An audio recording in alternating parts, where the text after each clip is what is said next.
Bismillahirrahmanirrahim. So today our bedtime story is about a prank. Do you know what a prank is?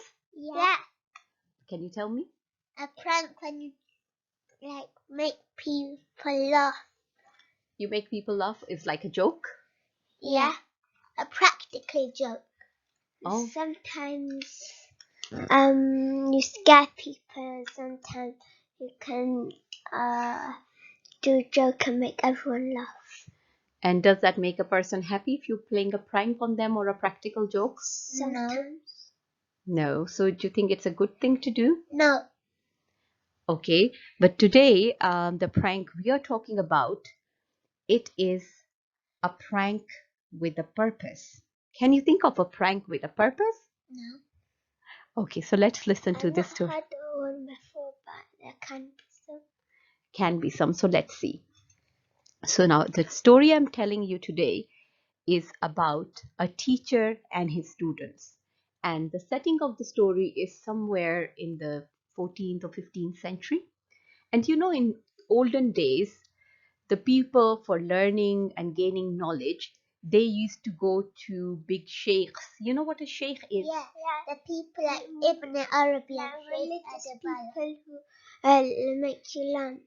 Good. So you have watched Urtul, so you know, and you've watched Puratul Isman.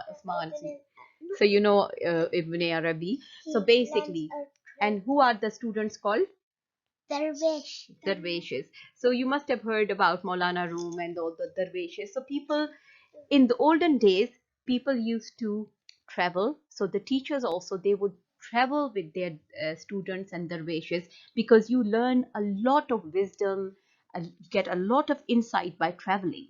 So these people, this teacher with his students, they were going through a village, and they passed the village, and then they were going through the fields. So there were farms all on the other, on both sides, and they were walking on a pathway which was between two farms. So it was just a walkway. There were no cars. There weren't even cars in this time, but that people could only walk. No carriages, but there were people walking on that pathway with palms on trees on both sides. And because the dervishes or the students were young men, like maybe they were teenagers or their early 20s. So one of them, while they were walking, they saw a pair of old shoes just outside one of the farm opening. And it was like, you know, they were just walking towards. Yeah, they were on the pathway. So what does that mean?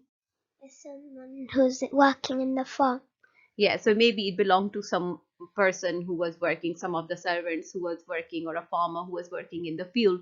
He must have taken off his shoes and he was working It's been inside. a hot day, so he didn't want his feet to get sweaty. Oh, yeah, that could be a good understanding, that maybe it was a hot day and he didn't want his feet to get sweaty. So he took his shoes off and he was walking in the farm barefoot. Yeah, that could be a good explanation. Yeah. So one of the students said, let's have a prank. So like naturally they wanted to do something silly and have fun, but then they, you know, in those days they really respected their teachers, and they really wanted the teachers to be happy with them, and they wanted their approval. So they were like really good insight, the sheikh. So they were insightful people. So they said, okay, let's ask the sheikh. And sheikh understood that the boys are up to some mischief. So he said, okay, what are you thinking, guys? So the boy said that, Sheikh, can we have a little practical joke? And the Sheikh said, okay, what type of a joke you're thinking of? He said, Sheikh, can you see those shoes?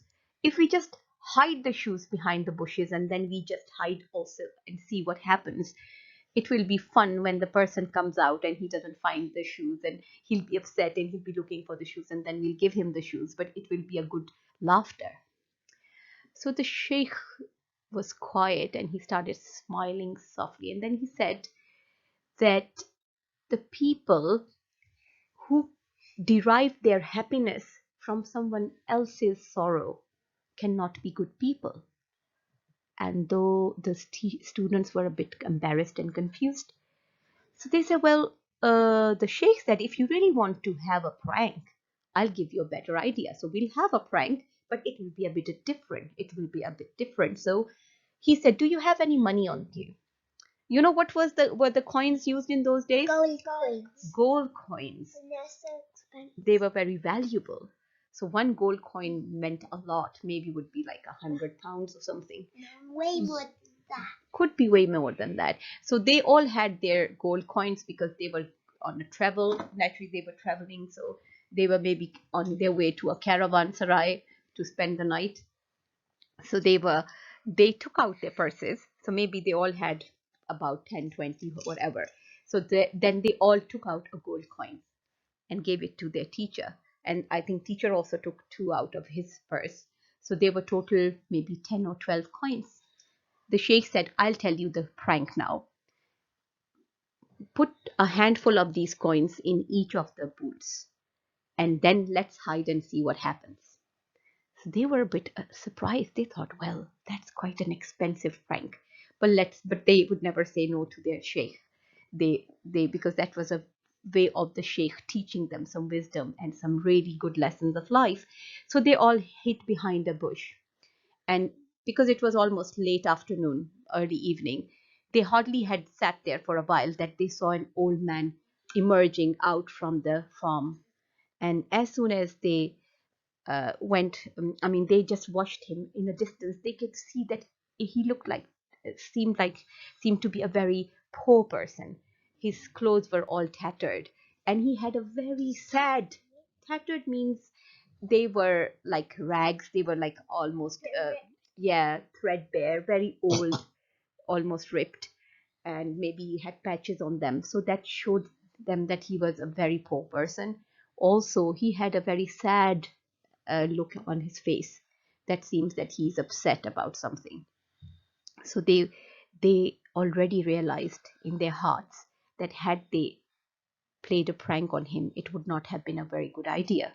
What do you think? If a person is already sad and you play a prank on them, what would make it feel? It make them feel sad, and you'll feel sad as well, and you'll regret it later. They'd feel like crying if they lost their shoes because it's so fun and they're losing more things. Yes. So what happened was that okay, so what happened when the man put his foot in the shoe? He got a shock because he felt something. So he pulled his feet out quickly. And then when he emptied the shoe in his lap, all the gold coins fell on it. And his face started shining with happiness.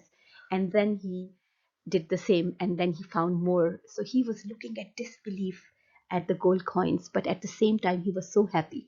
And you know what he did? He just sat there and he started weeping. And he raised his hands in prayer, yes. And he said, he started thanking Allah. He started thanking God. He said, oh my God, you are so gracious. You know that I was sad. You know that I was shattered with pain. You know that there were so many troubles in my life and I could not do anything about it. And now you have helped me in such a mysterious way. He said, my lord, you know that my wife is so ill and I don't have the money for her medical treatment. You know that my children are hungry and I'm not earning enough to give them a good meal. They go hungry every night. And you know that my house is almost, the roofs are leaking and I don't have the money to repair my house.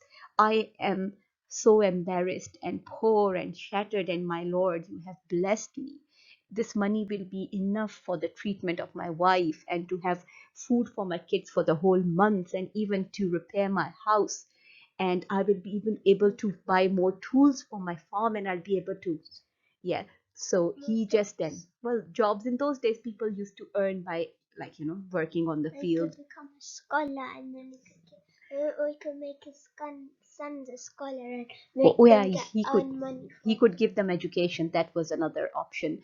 So, and he just kept thanking God, and then he walked away. And all these students, their eyes filled with tears of happiness. When you help someone, how it feels. Peaceful.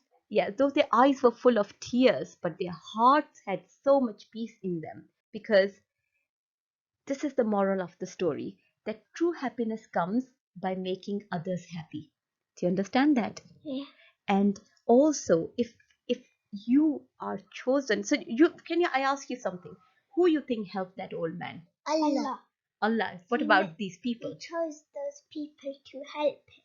Yes. Because he basically did it because he told those people to do it. Yes, so basically, He wrote it down that they would be the ones who helped the old man. yes. So basically, what we need to learn here is that first thing is prank. Instead of hurting others, you can help others, and that will give you true happiness. Because true, yes, it's a secret charity, and when you do a good deed, your heart becomes happy. Peace falls on your heart. This is called sakina from Allah, and you will be happy. And also, if you do something good, it's not because you should be proud about it that you did something good. It's because Allah gave you this opportunity, so you should can thank Allah. So another moral of the story is that if Allah chooses you for a good deed or act of charity, be thankful and humble because Allah gave you that opportunity, because everything belongs to Allah. If Allah gave you that opportunity to be helpful to others, you should be even more thankful and humble. Okay, did you like the story? Yeah. Okay, now it's time to sleep. What do you say before going to bed?